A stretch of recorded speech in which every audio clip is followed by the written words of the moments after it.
Scientists, today we are going to talk about friction. Can you put your hands together like this?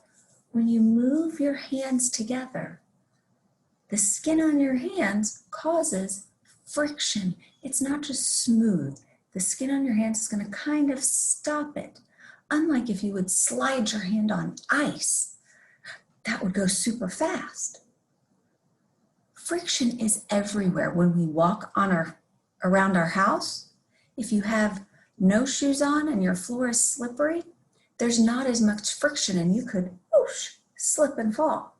But when you have tennis shoes on and you're walking on the floor, the bottom of your shoe and the floor, there's friction. There's some resistance, things that are causing it to slow down.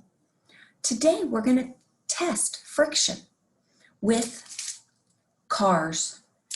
I have two types of cars, one with really big wheels like a monster truck and one with little wheels. And we're going to see what happens on some ramps. I have a ramp right here.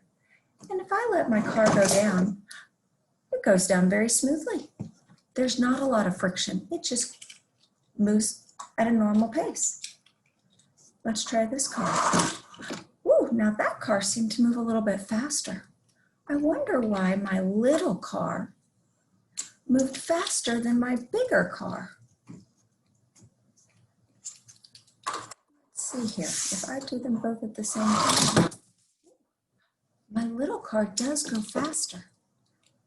I wonder why. Let's look at the bottoms of the cars.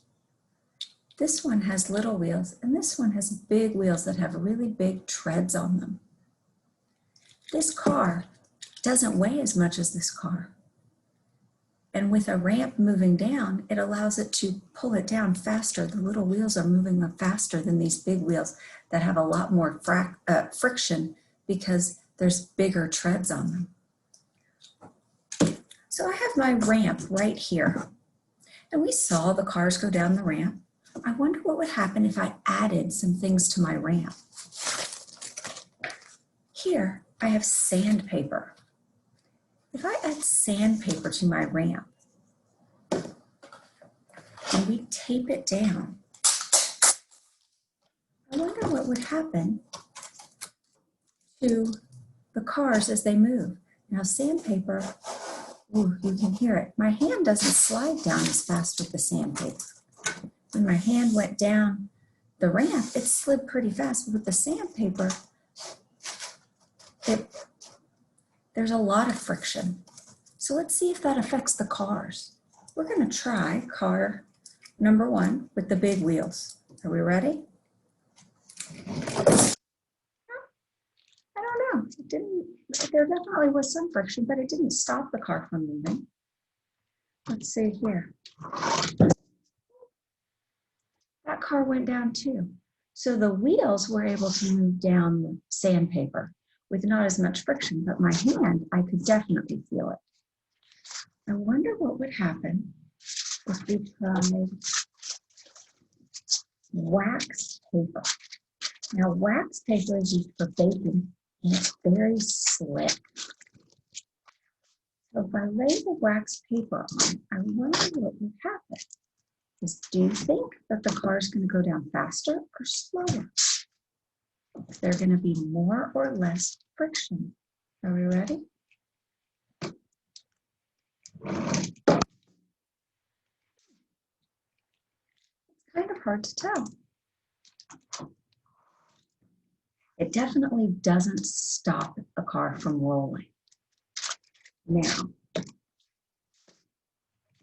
what if we used something like foil, but instead of leaving it flat like we did with the sandpaper and the wax paper, we're going to pull it up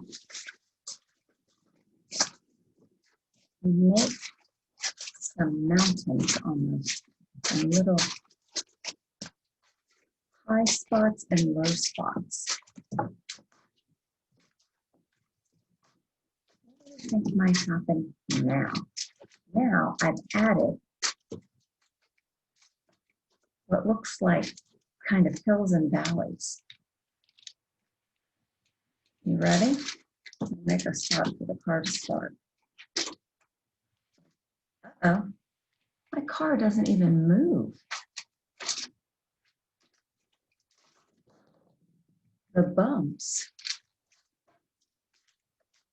even if I flatten them out, the bumps cause so much friction. It actually is stopping the car from going down the ramp without me pushing it. That is very interesting. So the bumps, big bumps, cause more friction than the small little bumps of the sandpaper. The sandpaper the bumps on the sandpaper are so fine that they didn't cause as much friction, but the big bumps caused a lot of friction. Now here's our last one. I'm using a towel. Now the towel is soft and I can smooth it out so it's smooth on here just like the wax paper and the sandpaper. But you can see some little bumps, and I wonder what, when I push my hand across it, I can feel it kind of stopping. But let's see. Oh, it definitely goes down, but does it move slower?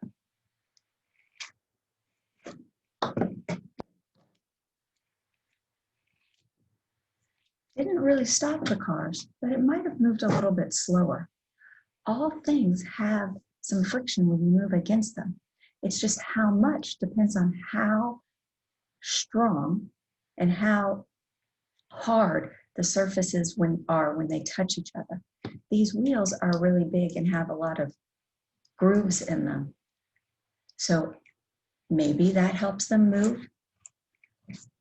But if we see, if I push harder on here, oh, what happens? As I push harder, it's harder for the car to move.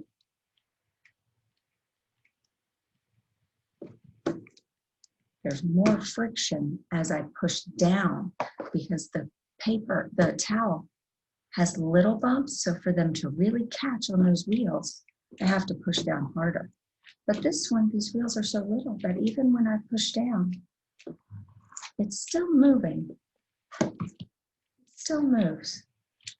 So friction is everywhere. If you go walk around your house and walk with your bare feet and move like this, you're still not going to slip because there is some friction between your feet and the floor. But if you put some slippery ice on the floor or some water, there's not enough friction. The resistance can't start, can't catch on. And so it causes whoosh, just like if I had put water all over the table. I'm not going to do that because it's going to make a big mess. But it would have caused the cars to just whoosh, slide right off. Just like when you go on a water slide. Have you ever been on a water slide that didn't have any water on the slide part? And you kind of go like this because your bathing suit and the slide, there's friction there. It needs water on that slide to smooth your way down so that you can go super fast and down into the water.